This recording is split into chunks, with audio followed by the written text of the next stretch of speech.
In the small industrial town of Sheffield, where the air always carried a faint scent of motor oil and the skyline was punctuated by towering smokestacks, life had a way of moving at its own unhurried pace. That is, until a sunny Tuesday afternoon in April 2023, when a simple walk in the park set in motion a series of events that would uncover a dark secret lurking beneath the town's unassuming surface. It was April 18th when Susan Marshall, a 62-year-old retiree, took her golden retriever Buddy for their usual afternoon stroll through Endcliffe Park. Buddy was an energetic 5-year-old, always eager to explore and play. As they rounded the bend near the old oak tree, Buddy suddenly darted off the path, nose to the ground, clearly excited by some new scent. Susan called after him, but Buddy was determined in his pursuit. He disappeared into a thicket of bushes, emerging moments later with something clenched firmly in his jaws. At first, Susan thought it was just another stick or perhaps an old toy left behind by a careless child. But as Buddy trotted proudly back to her, wagging his tail, she realized with growing horror that what he carried was unmistakably a human bone. Trembling, Susan managed to get Buddy to drop his grisly find. She fumbled for her cell phone, her fingers shaking as she dialed 999. Within minutes, the peaceful park was transformed into a hive of activity as police cars and forensic teams descended on the scene. Detective Alex Carter, a 15-year veteran of the South Yorkshire Police, arrived at the park just as the forensics team was setting up their equipment. Carter was known for his methodical approach and keen eye for detail qualities that had served him well over the years, especially in a town where major crimes were few and far between. As Carter surveyed the scene, his experienced eyes took in every detail. The bone, which the medical examiner on site confirmed was indeed human, likely part of a femur, showed signs of weathering and animal activity. It hadn't been there long, but it hadn't been freshly deposited either. Carter's first thought was that they might be dealing with old remains, perhaps from an unmarked grave disturbed by recent construction in the area. But something about the bone's condition didn't quite fit that theory. He turned his attention to Susan Marshall and her dog Buddy. As he questioned Susan about their discovery, Carter couldn't help but notice Buddy's continued interest in the direction he had initially run. Following his instinct, Carter decided to let Buddy lead them back to where he had found the bone. With Buddy eagerly in the lead, Carter, accompanied by 2 officers and a member of the forensics team, pushed through the thicket. They emerged on the other side, finding themselves at the edge of the park, facing a high chain-link fence. Beyond the fence lay Sheffield's Notorious junkyard, a sprawling maze of crushed cars, discarded appliances, and mountains of twisted metal. The revelation that the bone might have originated from the junkyard added a new layer of complexity to the case. Carter knew that the junkyard, owned by a surly old-timer named George Brooker, had been a source of numerous complaints over the years, mostly noise violations and environmental concerns. But murder? That was a first. Getting a search warrant for the junkyard proved to be a challenge. George Brooker was well connected in town, and his lawyer put up a fierce fight. It took Carter 3 days of intense negotiation and gathering of preliminary evidence before he finally got the go-ahead to search the premises. The search of the junkyard was a logistical nightmare. Decades worth of discarded items created a labyrinth of potential hiding places. Carter and his team methodically combed through the chaos, guided by cadaver dogs brought in from the National Police. It was on the second day of the search that they made a breakthrough. In a far corner of the junkyard, partially hidden beneath a stack of flattened cars, the dogs alerted to a particularly mangled vehicle. As the forensics team carefully extracted the car from the pile, Carter's suspicions were confirmed. Inside the trunk were the decomposed remains of a human body. The discovery of the body turned what had been a curious case into a full-blown homicide investigation. The medical examiner's preliminary report confirmed what Carter had begun to suspect. The remains belonged to a male, estimated to have been dead for approximately 6 months. As the forensics team worked to gather every scrap of evidence from the crushed car and its grim contents, Carter focused on identifying the victim. The car itself provided the first solid lead. Despite its mangled state, they were able to recover a partial VIN number. Running the number through their database, they got a hit. The car had been registered to a local businessman named Robert Wilson. Carter recognized the name immediately. Wilson had been reported missing by his wife almost exactly 6 months ago, on October 23, 2022. At the time, Wilson's disappearance hadn't raised many alarms. The 42-year-old owner of a moderately successful used car dealership had a history of taking off for days at a time, usually to indulge in gambling sprees in London. His wife, Rachel Wilson, had been reluctant to file a missing persons report, telling police that Robert had done this before and would likely return when he ran out of money. But Robert never came back, and as days turned into weeks, Rachel had grown increasingly worried. The case had remained open but had gone cold quickly, with no leads and no evidence of foul play. Now, with Robert's remains discovered in such gruesome circumstances, Carter knew he was dealing with a murder, and one that had gone undetected for half a year. As Carter delved deeper into Robert Wilson's life, a complex picture began to emerge. On the surface, Wilson had seemed like a typical small-town businessman, married for 15 years, no children, active in the local Rotary Club. His used car dealership, Wilson's Wheels, had been a fixture in Sheffield for over a decade, but as Carter peeled back the layers, he uncovered a darker side to Robert Wilson. Financial records showed that Wilson's Wheels had been struggling for the past 2 years, sales were down, and debts were piling up. It appeared that Wilson had been living well beyond his means, with credit card statements revealing lavish spending on gambling, expensive restaurants, and high-end clothing. The breakthrough came when Carter discovered a series of large cash deposits into Wilson's personal account, starting about 8 months before his disappearance. The deposits were irregular and didn't seem to correspond with any legitimate business transactions. Following this money trail led Carter to a name that sent up immediate red flags: Danny Knuckles Marino. Marino was a known associate of the DeMarco crime family, a mid-level organized crime outfit operating in the north of England. While never convicted of any major crimes, Marino had been on law enforcement's radar for years, suspected of involvement in loan sharking and protection rackets. The connection to Marino opened up a new avenue of investigation. Had Wilson, desperate for cash to keep his business afloat and fund his lifestyle, turned to the mob for a loan? And if so, had his inability to repay led to his death?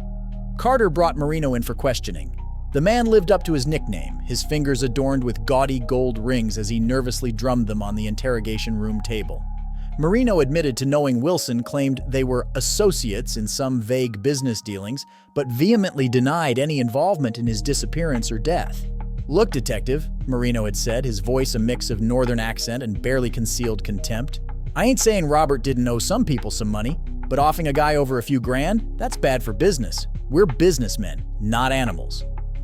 Despite Marino's denials, Carter couldn't shake the feeling that the mob connection was significant. But as he dug deeper, he realized that if the DeMarco family was involved, they had covered their tracks well. There was no smoking gun, no witness willing to talk. The gang angle, while promising, was leading to a frustrating dead end. As the investigation into the gang connection stalled, Carter turned his attention to Robert Wilson's immediate circle. His focus quickly landed on David Jennings, Wilson's business partner at the car dealership. Jennings had been notably absent from the initial missing persons investigation, having been on an extended business trip in Europe at the time of Wilson's disappearance. Now back in town, Jennings presented himself as the picture of cooperation, eagerly agreeing to be interviewed without a lawyer present. "Rob was like a brother to me," Jennings told Carter, his voice thick with emotion. "We built this business from nothing. I still can't believe he's gone." But as Carter probed deeper, inconsistencies in Jennings' story began to emerge. Financial records showed that in the months leading up to Wilson's disappearance, large sums of money had been transferred from the dealership's accounts to an offshore account in Jennings' name. When confronted with this information, Jennings became defensive, claiming the transfers were legitimate business expenses related to their plans to expand the dealership. "We were looking at opening a second location," Jennings explained, his earlier composure clearly shaken. "Rob and I had big plans. That money was for securing a property deal." However, Carter could find no evidence of any property negotiations or plans for expansion. What he did find was that Jennings had been living well beyond the means of a small-town car dealer. Expensive vacations, a recently purchased luxury condo in Spain, and a garage full of high-end vehicles all pointed to a man with access to significant funds. The picture that emerged was of a business partnership in turmoil. While Wilson had been sinking deeper into debt, Jennings appeared to be profiting. Had Jennings been embezzling from the business?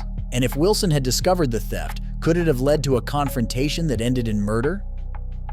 Carter brought Jennings in for a second round of questioning, this time with a lawyer present. Jennings stuck to his story about the business expansion, but his nervousness was palpable.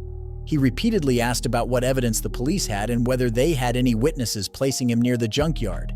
"I loved Rob like a brother," Jennings insisted, his voice cracking. "I could never have hurt him. You're barking up the wrong tree, detective."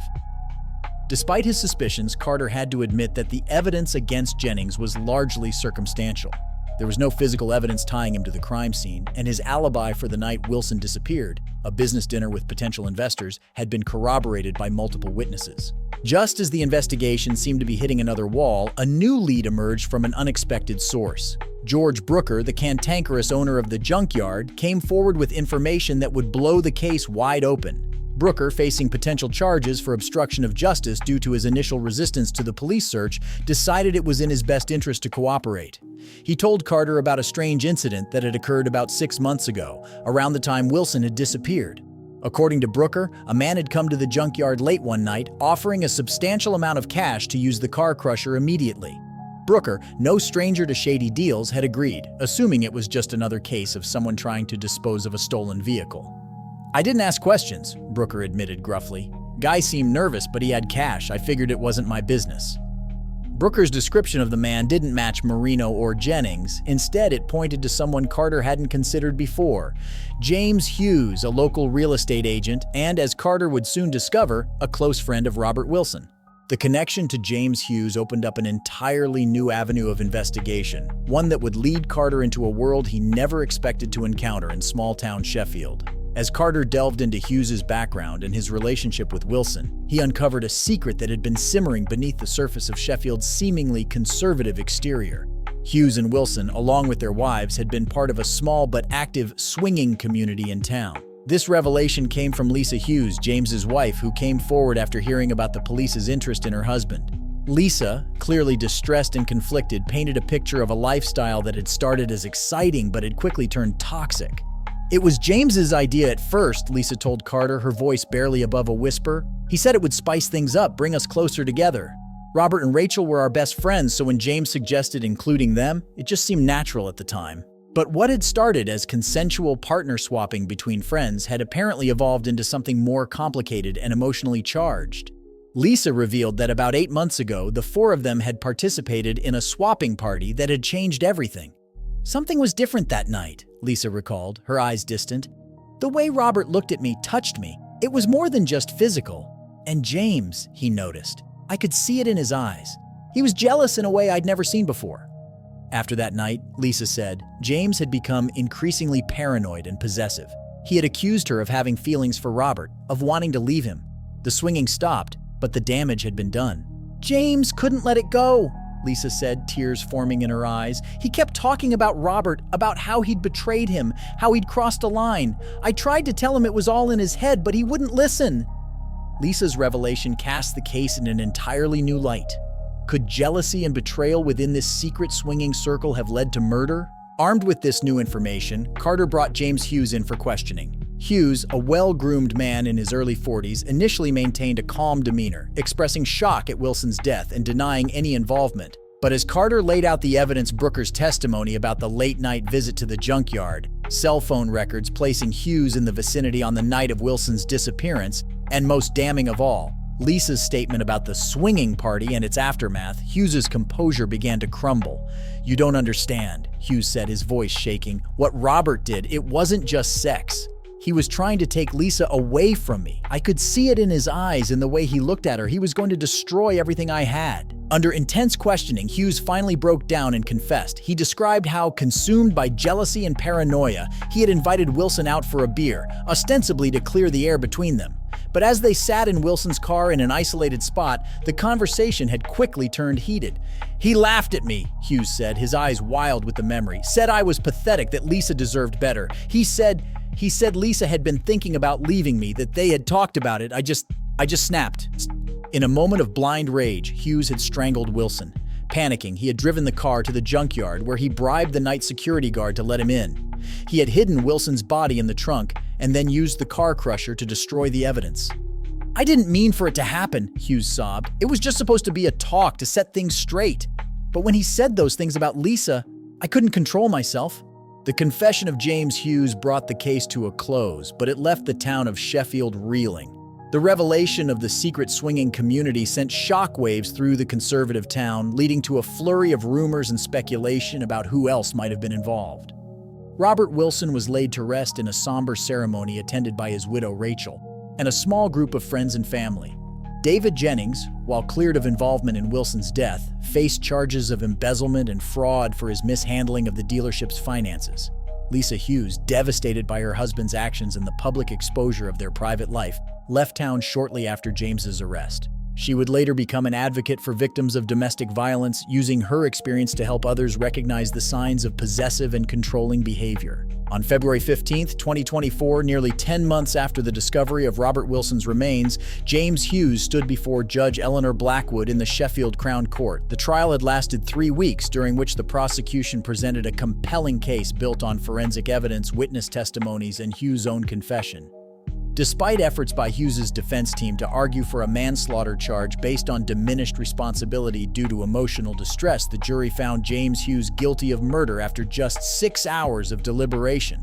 Judge Blackwood, known for her no-nonsense approach, delivered a stern sentence. She stated, "Mr. Hughes, your actions were not just a momentary lapse in judgment, but a calculated attempt to cover up a heinous crime. You not only took a life, but also betrayed the trust of your friend and your wife." James Hughes was sentenced to life in prison with a minimum term of 22 years before being eligible for parole. Additionally, he was ordered to pay £50,000 in compensation to Robert Wilson's estate. The sentencing of James Hughes brought a sense of closure to the Wilson family, but the repercussions of the case continued to ripple through Sheffield. 1.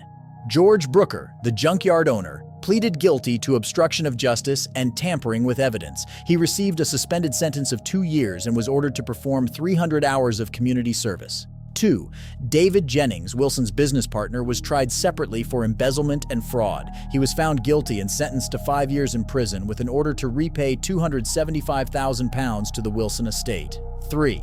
The Sheffield Police Department implemented new protocols for missing persons cases, especially those involving individuals with a history of sporadic absences. 4. Detective Alex Carter received a commendation for his work on the case and was promoted to detective inspector. 5. Rachel Wilson, Robert's widow, used part of the compensation money to establish a foundation in Robert's name, focusing on supporting small businesses in financial distress. 6. The case sparked a broader conversation in Sheffield about relationships, trust, and the potential dangers of alternative lifestyles when combined with jealousy and possessiveness.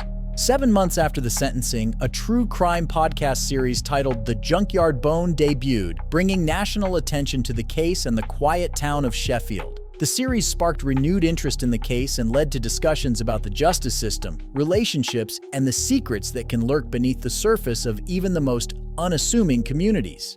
As for James Hughes, he began serving his sentence at HM Prison Manchester, where he enrolled in anger management and counseling programs. His appeal, filed in late 2024, was rejected by the Court of Appeal in early 2025, affirming the original verdict and sentence. The case of Robert Wilson's murder would long be remembered in Sheffield as a tragic reminder of how quickly passion can turn to violence and how no secret stays buried forever.